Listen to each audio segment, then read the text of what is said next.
We do not need Final Fantasy 13. Hey assholes, pronounce Final Fantasy 10-3. Oh wait, he's right. Hello, Lord Kale here, and welcome back to the channel.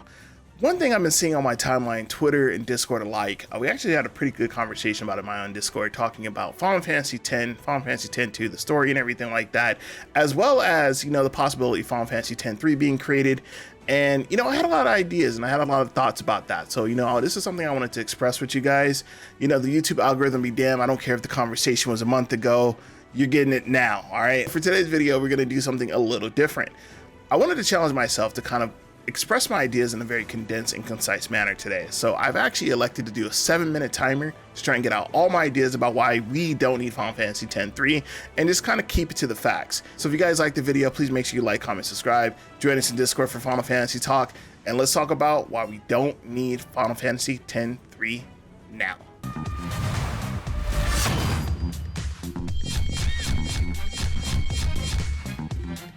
Final Fantasy X is one of the best and most realized stories within both the JRPG and Final Fantasy landscape. To say that many of the ideas and themes presented and executed throughout Final Fantasy X for its time were a bit risque would be a gross understatement.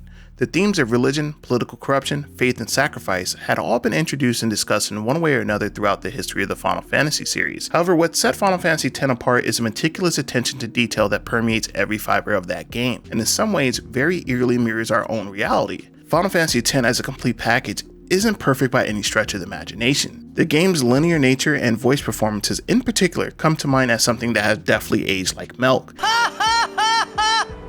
Hello, darkness, my old friend. You probably shouldn't laugh anymore.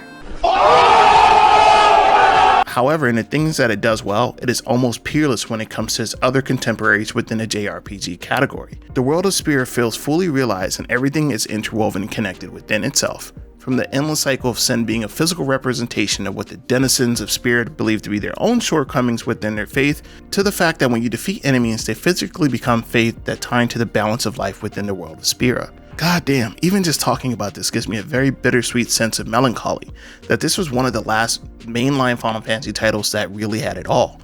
A great world, story, pacing, but all that means nothing if the world you design is filled with bland and generic characters. And I still maintain to this day that Final Fantasy X has one of the most diverse casts of all times, tied with Final Fantasy VII. The reason they all work so well is that they all operate within their own designated trope incredibly well. Let's take my favorite character from the series, Auron. He represents the trope of the cynic with a tragic backstory. Once a bright-eyed guardian from Braska, throughout the game's story arc, we see him transition from a once proud and steadfast believer in Yevon, only to have his faith absolutely crushed by one of the progenitors of the faith directly. From this point on, he realizes the only true way to end this cycle and completely destroy sin is going to be to expose the corruption of the very system he once idolized.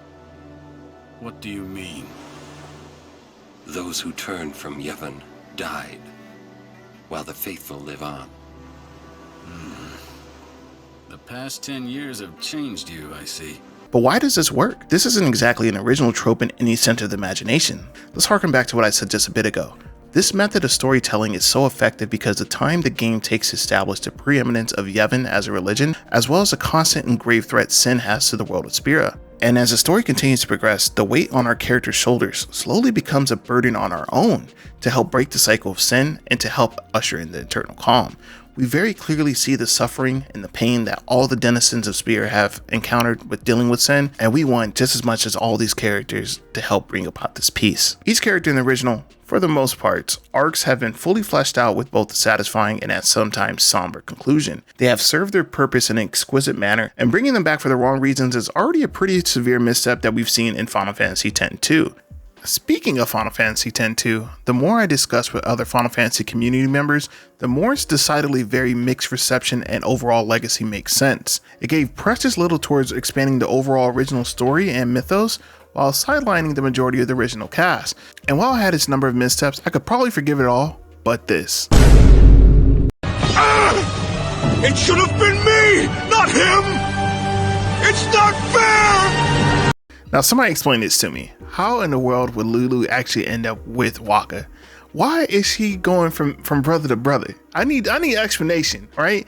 There's no context for this really in the original game. I went back and replayed it, rewatched all the cutscenes. Why? Like I said, unforgivable. And not just that, quite baffling also. The matching of these two just doesn't make logical sense. I went back and replayed the original game pretty recently, as well as watched most of the cutscenes and stuff like that. And this doesn't make any sense. Why is she hopping from one brother to another? What is going on? Who wrote this?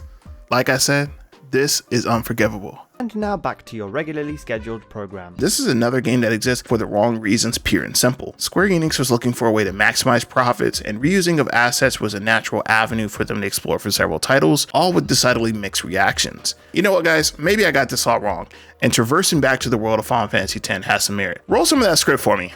Which features Tidus's head exploding due to getting kicked by a blitzball, and then he comes back to life. Right.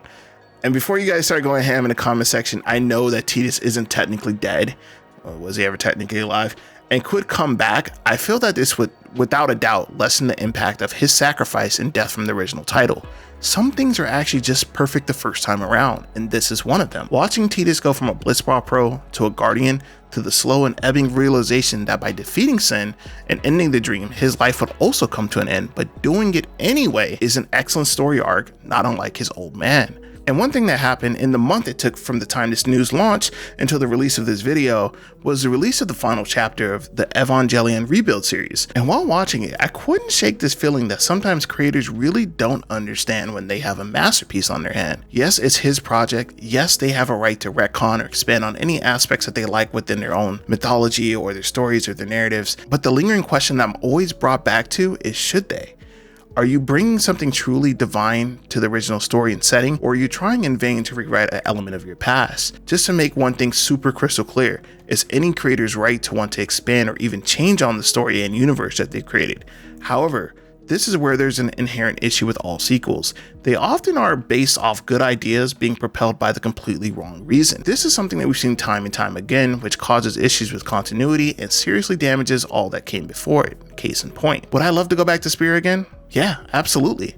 This game holds a very special and tender place in a lot of gamers' memories for the impact it gave. But if we were to go back, I think a bit more of a remake / reimagining would be a bit more in order, rather than attempting to continue a story that has so clearly reached its natural conclusion. And that, guys, is why I believe we don't need Final Fantasy X-3.